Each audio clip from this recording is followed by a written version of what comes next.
Hola, buenas noches, bienvenidos una vez más a la entrevista de la semana. Hoy con el senador Víctor Pérez. Bienvenido. ¿Cómo estás? Muy buenas noches. Bueno, ustedes lo conocen, es amigo de la casa, senador de la República por aquí la octava cordillera, abogado, casado, padre de 3 hijos, ¿cierto? 6. 6 hijos. 6 hijos. Muy los mala tuyos, información. Los tuyos, los míos y el nuestro. Perdón. Sí. Tiene toda la razón. Un error ahí de combinación. Bueno, como la entrevista es corta por el tiempo, vamos directo al grano, ¿le parece? Así pues, a tu disposición. Lo primero es que nos toca a nosotros, como canal directamente. Nosotros hemos estado en una campaña permanente para tratar de que los parlamentarios de esta zona, incluso de Concepción, donde llegamos, cambiasen su voto en la ley de aborto. Creemos que es una ley antivida y creemos que ha sido un mal proyecto desde el inicio. Si bien es cierto, se fue a comisión mixta ahora, lo más probable es que ahí también se apruebe y nos va a quedar solamente el Tribunal Constitucional. ¿Cómo ve todo esto usted? Yo creo que esto es una mala ley y ha sido una mala noticia para Chile lo que pasó tanto en el Senado como en la Cámara, porque en definitiva en la Cámara va mixta, y para explicarle a tus auditores, a la gente de Chillán y Ñuble, cuando un proyecto va mixta es porque hay una diferencia entre la Cámara y el Senado. Y aquí la diferencia es básicamente un artículo, nada más, pero correcto, ya aprobaron todas las causales de que se quisieron imponer. Y por lo tanto es una mala noticia porque aprobar una ley de aborto creo que es lo menos progresista, lo más retrógrado que puede existir. Porque ellos hablan de modernidad, hablan de progresismo. Yo por el contrario creo que no hay nada más progresista que defender la vida. Evidente. Y defender la vida en casos extremos, que son dificultades.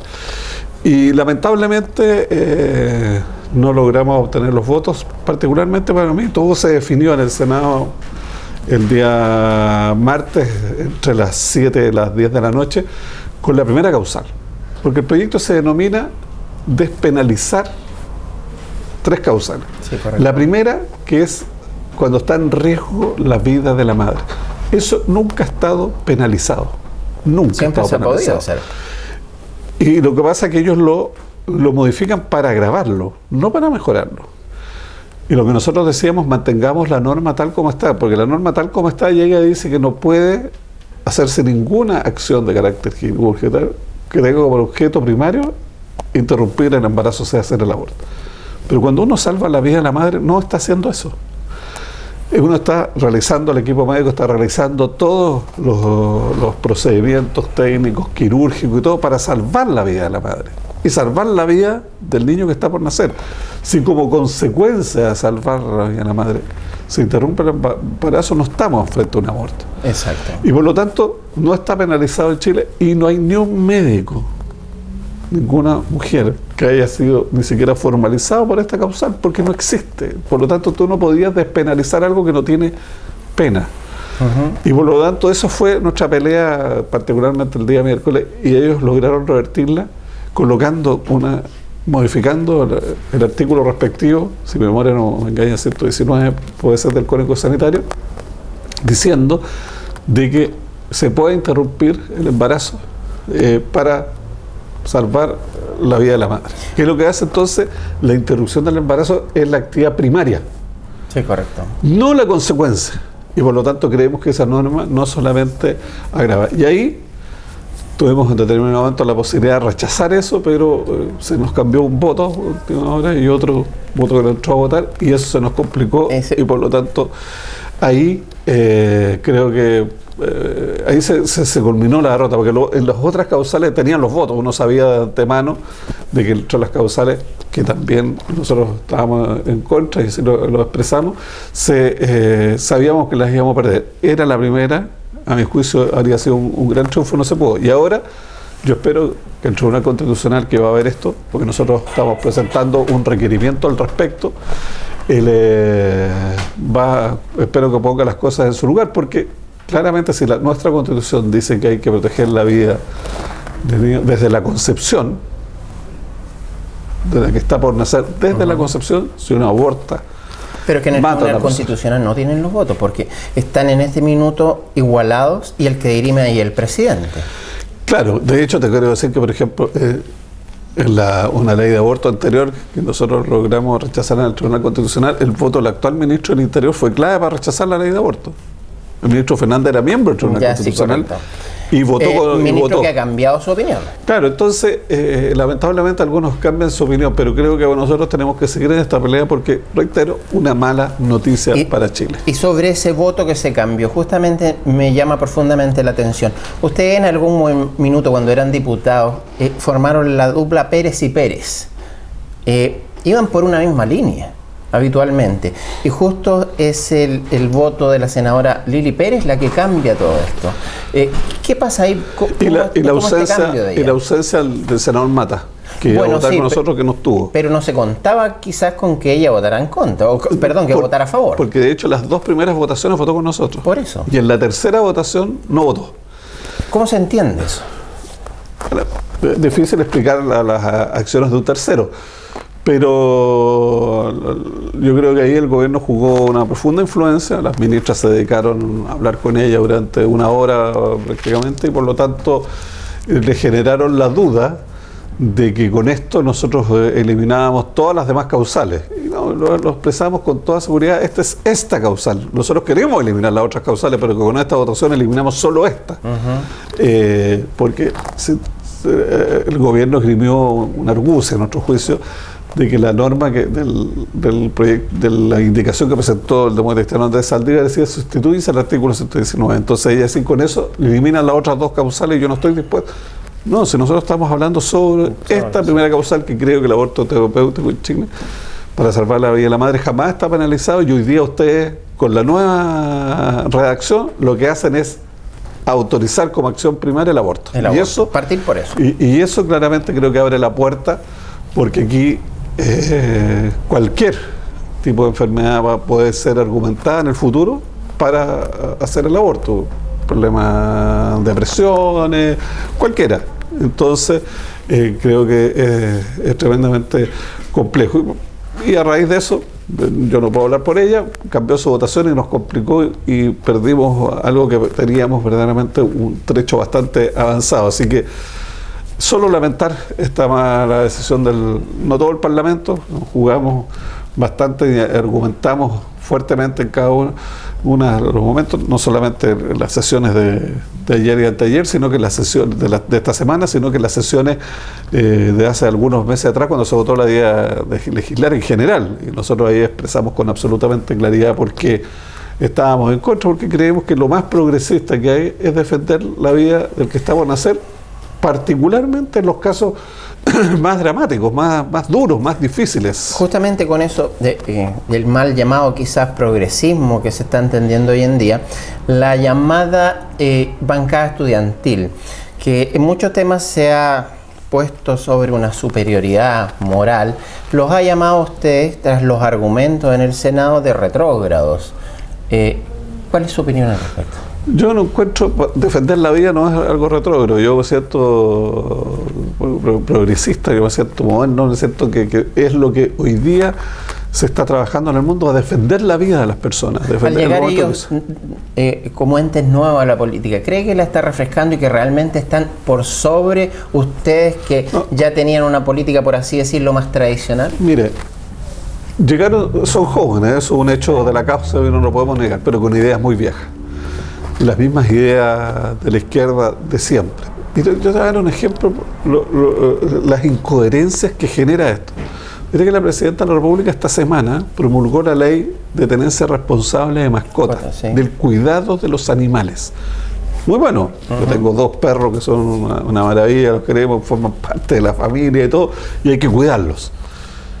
Pero fíjate que el fin de semana pasado, en el Alto Biobío, un ataque terrorista calcinó, quemó vivo a 6 caballos. ¿Tú has escuchado alguna opinión de estas organizaciones animalistas, de estos que se denominan progresistas, de estos que defienden la agresión de cualquier animal, de estos que ponen en tela de juicio el rodeo porque se castigarían los animales? Decir una palabra de que aquí se quemaron vivos 6 caballos. ¿Es un tema ideológico? Absolutamente, ni uno. La izquierda va a defender este acto terrorista. y no ha emitido ninguna palabra porque 6 caballos fueron criminalmente, cruelmente calcinados. Por lo tanto, yo creo que el progresismo, la modernidad verdadera es defender la vida siempre. Y defender la vida incluso en los momentos más difíciles, como son cuando está la viabilidad del feto, el feto viene el niño viene con alguna malformación o con alguna enfermedad, un momento dramático para cualquier familia. La violación exactamente igual. Tengo mamá, señora, hijas, nietas. Jamás me gustaría la violar, pero no hay duda que el único inocente es la criatura. La criatura. Y aquí en Chile se eliminó la pena de muerte por estos mismos al violador y se establece la pena de muerte para el niño.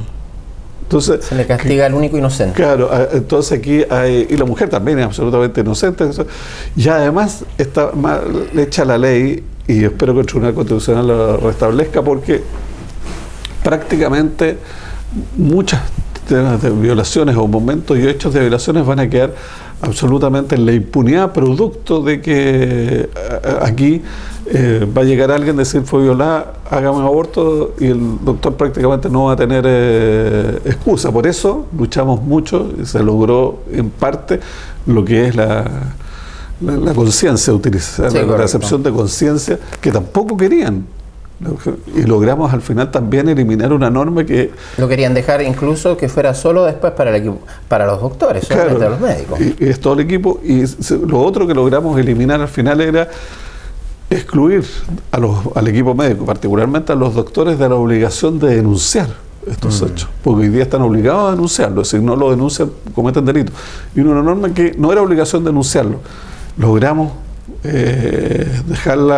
eliminar esa indicación, porque lo que se busca en definitiva con esa indicación y otras es el aborto legítimo. Eres encubierto, de todas maneras. Así que esto es una manera eufemística de presentar el problema, porque en definitiva yo discrepo la mayoría de las veces del senador Girardi, pero yo reconozco que el senador Girardi dijo la verdad de lo que querían en la sala, y el único que dijo la verdad que querían, ¿sabes? Que la más absoluta libertad es una mujer decide, tiene que hacerse el aborto. Eso es lo que él quiere. Yo discrepo absolutamente de él. Y creo que uno tiene la libertad, sin duda la libertad tanto a la mujer y al hombre, pero esa libertad termina cuando empieza la libertad de otro. Y aquí tenemos un niño que hay que protegerlo desde la concepción. Y no solamente está en nuestra constitución política. Yo revisé todas las convenciones internacionales sobre el derecho del niño, de las Naciones Unidas, de la Convención Interamericana de Derechos Humanos y todo, la obligación de la defensa del niño desde que nace y desde su concepción. Estamos de acuerdo que el Estado en sí debe siempre procurar el bien y defender al más débil. Y no hay más débil que el que está por nacer. Una vez que nace, es el niño. Y justamente ahí, creo yo, y así lo hemos constatado en varios testimonios, los hechos así lo demuestran, que también en el caso Sename, el Estado no ha estado pendiente con toda la rigurosidad que debe para defender al más débil. Absolutamente. El lobby que hacen los 4 ministros en el Parlamento hace un tiempo atrás, y que después haya dicho el ministro Zaguirre que una de las cosas que tenían que hacer era que no se aprobara ese informe, porque si no después las víctimas, los padres iban a demandar al Estado. ¿Le parece un argumento de peso? Yo creo que yo no sé cuál calificar peor para Chile.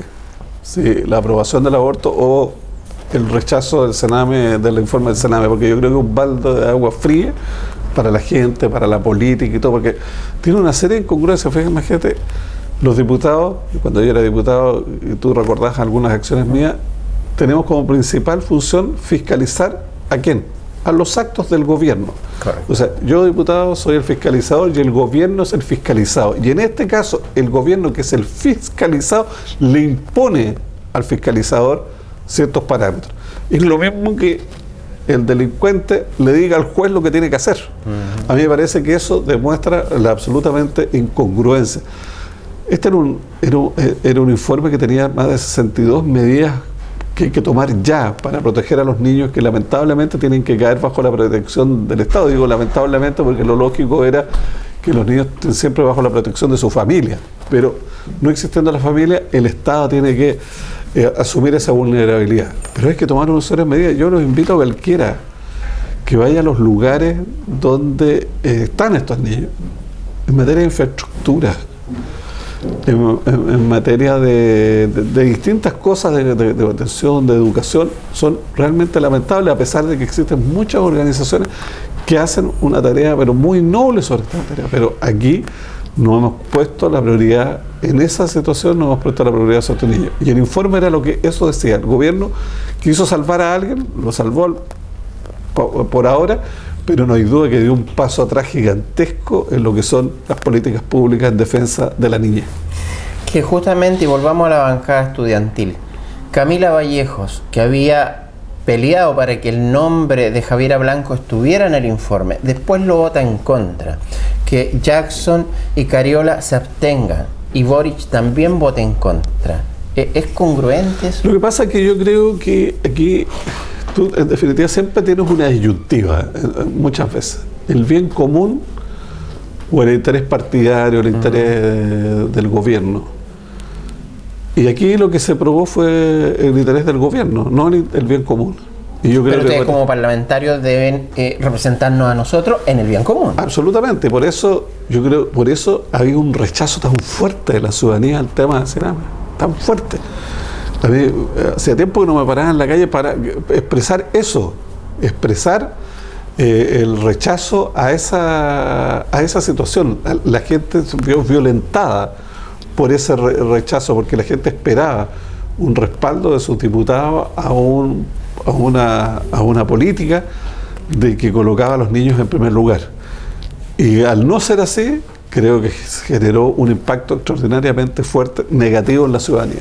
Con respecto a lo mismo, el gobierno ha dicho, específicamente la presidenta Bachelet, que va a aumentar la gratuidad a otro quintil más para la educación superior. Esto significa que se van a gastar 333 millones de dólares. Lo que se está pidiendo, 333 mil millones. Lo que se está pidiendo para el Sename, para reestructurarlo, hace una diferencia de 44 mil millones menos. Pero, sin embargo, se privilegia la educación superior. ¿Es otra afirmación u otra confirmación que al gobierno no le interesan los niños?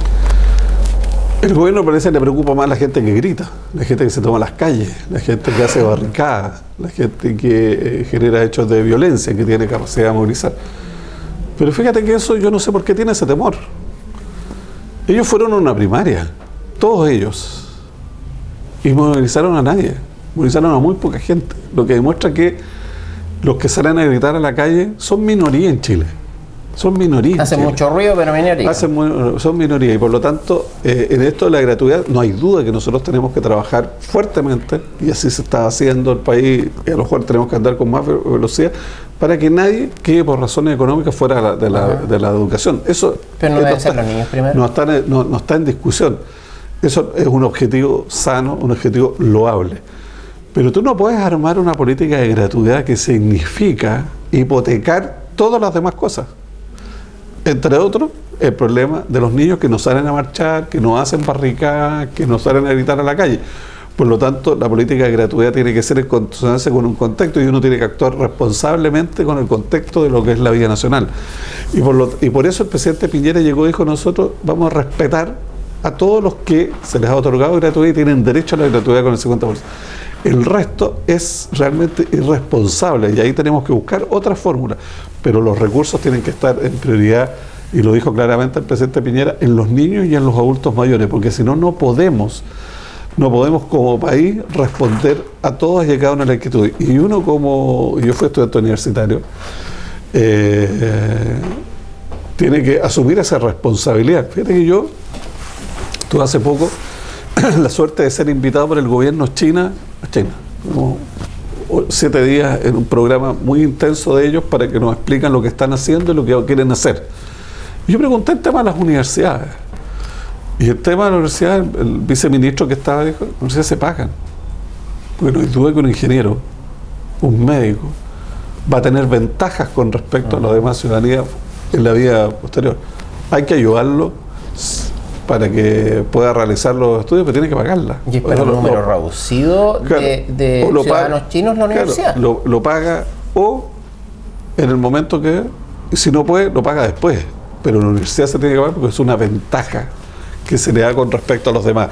Por lo tanto, nosotros tenemos que actuar eso. Vuelvo a decir, aquí tiene que haber un principio. Nadie puede decir, no puedo estudiar porque no tengo recursos. Pero tiene que ser en contexto con la realidad nacional, porque no puede ser que los niños del Sename, que generan el 60% de los delincuentes posteriores, y si nosotros queremos llegan a la cárcel, destruir la delincuencia, tenemos que partir por eso, porque del 60% de los delincuentes juveniles jóvenes que hoy día son detenidos, son condenados, son formalizados, estuvieron en el Sename. Por lo tanto, no hay duda que tenemos que hacer un esfuerzo ahí para romper la cadena delincuencial. Si no lo hacemos, el Estado está generando delincuentes. Y eso, al final es más costoso que invertir en los niños. Y es absurdo que el Estado genere delincuentes. Si no puede ser que el Estado esté generando delincuentes. Hoy día el 60% de las personas que se detienen, jóvenes que se detienen, han estado en el Sename. Sobre esto mismo, sobre priorizar o sobre dónde poner los dineros, que no son ilimitados en un país como el nuestro, ¿pasa por eso esta falsa promesa o promesa incumplida de la presidenta cuando dijo, en mi periodo voy a construir 50 hospitales? Después en la cuenta de este año dijo, voy a cumplir con los 20 que prometí, se le olvidó los otros 30. Y al parecer no va a cumplir más de 10. Y desgraciadamente de esos que no está cumpliendo está el nuestro acá de Chillán. ¿Pasa por eso porque los dineros no se encausan bien o por también un tema ideológico al prohibir que el particular entre en las concesiones? Hay algo de las dos cosas. Yo creo que aquí hay una mala gestión y esa mala gestión ha llevado a que el país tenga menos recursos que hace 3, 4 años atrás. Y tenga menos recursos que hace 3 o 4 años atrás con una reforma tributaria al medio que le subió los impuestos a todo el mundo. O sea, parece que el ministro Arenas dijo que esto no iba a bajar la productividad y que íbamos a obtener todas las cifras mayores... ha sido a la baja. Y no solamente a la baja la productividad, no solo baja la inversión, la actividad económica, sino que ha bajado la recaudación tributaria. La recaudación. Que es lo contrario que quería esta reforma. Claro, y por lo tanto, esa mala gestión ha conllevado a que se puedan hacer menos cosas, porque no hay recursos, pese a que este es un Estado, un gobierno que nos ha endeudado para el futuro como hacía mucho tiempo no lo veíamos.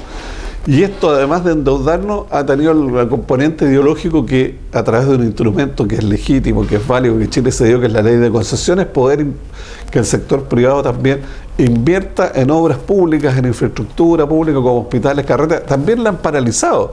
Por lo tanto, este gobierno ha tenido muy malas decisiones y esas malas decisiones están afectando claramente la situación de la gente y por lo tanto lo que nos lleva a decir que Chile va a vivir una encrucijada en que si queremos seguir con un esquema que va a llevar a Chile al estancamiento y a la mediocridad o verdaderamente revertimos esta situación para poner nuevamente a Chile de pie, a colocar la inversión, el crecimiento, el emprendimiento, el respeto a las personas. Y fíjate que yo soy optimista en eso, porque si en nuestra primaria votaron 1,5 millones de personas, que nadie esperaba esa cifra, nadie esperaba esa cifra. Ni siquiera ustedes, ni siquiera nosotros.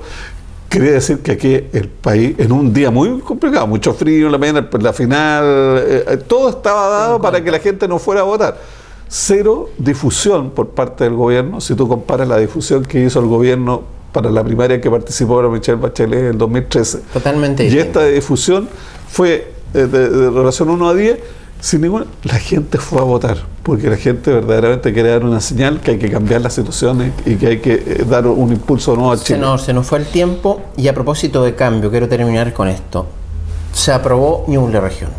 Primero, ¿cree usted, como la gran mayoría, que el 20 de agosto promulga acá en Chillán en la presidenta el decreto? Y segundo, ¿qué debiéramos esperar ahora con Ñuble Región? Porque hay una expectativa a veces hasta desmesurada, que poco menos que esta nueva región va a ser de la nada a pasar a ser muy pujante.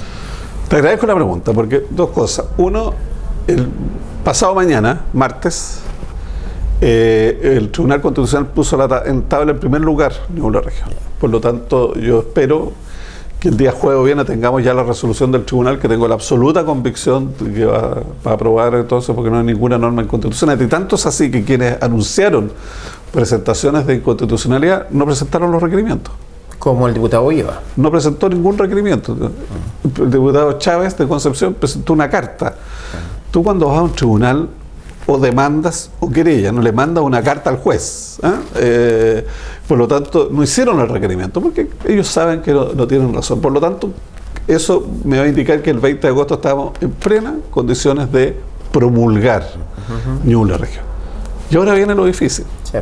Porque no es que haya sido fácil, pero convencer a gente de Punta Arenas, gente de Rancagua, gente de Talca, gente de Valdivia, que Ñuble Región tenía ideas, tenía fundamentos, fue una tarea que hicimos y se logró. Pero ahora tenemos que demostrarle al país y demostrar nosotros mismos que somos capaces de llevar adelante una región. Y Ñuble Región es un instrumento. Y los instrumentos, tú sabes muy bien, se utilizan bien o se utilizan mal. Y por lo tanto ahora es la responsabilidad nuestra. Y la primera gran responsabilidad, que no es nuestra, que es de la Presidenta de la República, porque la ley establece que una vez promulgada hay un plazo de 12 meses para instalar la región. Y esto parte con el nombramiento de un delegado presidencial por parte de la Presidenta de la República. Si ese nombramiento es de una persona con capacidad política y técnica, que escucha a todos, que trabaja con todos, creo que vamos a empezar bien. Pero si esa persona no escucha a todos, escucha a algunos y no a otros, trabaja con uno y no con otro, vamos a tener dificultades, porque nosotros creemos que el próximo año va a haber un nuevo gobierno y aquí estamos frente a un delegado presidencial con algún grado de sectarismo que utiliza la instalación de la región para beneficiar a los propios, para beneficiar a sus partidarios y no para el bien común, lo vamos a tener que cambiar. Y eso va a ser un retroceso para la región. Así que yo creo que la primera definición trascendental es el nombramiento del delegado presidencial. Si nosotros vemos que una persona, reitero, con capacidad política... ¿Y qué esperanzas tiene usted que realmente eso sea así, que sea un personaje, no un operador político en el fondo, donde se esté pagando un favor a alguien por un nuevo cargo? No, yo soy optimista.